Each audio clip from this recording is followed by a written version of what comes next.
আসসালামু আলাইকুম ও রহমতুল্লাহি ওবারাকাতুহু। কেমন আছেন আপনারা সবাই? আশা করছি ভালো আছেন। আজকে আমি আপনাদেরকে একটি গল্প শোনাবো এবং গল্পের শেষে এই গল্পের মূল কথাটিও ব্যাখ্যা করব। বর্তমানে রাস্তায় যে সকল ভ্যান বা রিক্সা চলে ম্যাক্সিমামই মোটর এবং চার্জের মাধ্যমে পরিচালিত হয়। তবে আমার এক পরিচিত চাচা তিনি এখনও পায়ের মাধ্যমে ভ্যান চালান।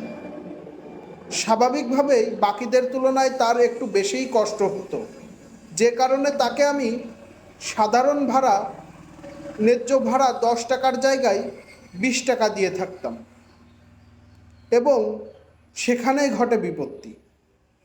হঠাৎ একদিন তার ভ্যানে একটা জায়গায় যাওয়ার পরে তার ন্যায্য ভাড়া খুচরা না থাকার কারণে 10 টাকা দেওয়াতে তিনি রেগে আমাকে বললেন, বাকি 10 টাকা কোথায়? তখন আমি হতভম্ব হয়ে তার দিকে চেয়েছিলাম এবং পাশের চায়ের দোকান থেকে টাকা খুচরা করে তাকে বাকি 10 টাকা দিয়ে দিলাম।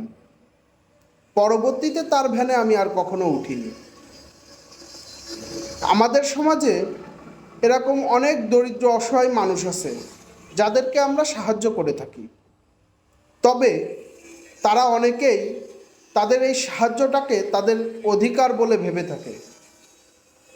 দুঃখজনক হলেও এই সমাজে এই গরিব অসহায় মানুষ যারা তাদের সাহায্যটাকে অধিকার ভেবে বসে থাকে তাদের সংখ্যাই বেশি।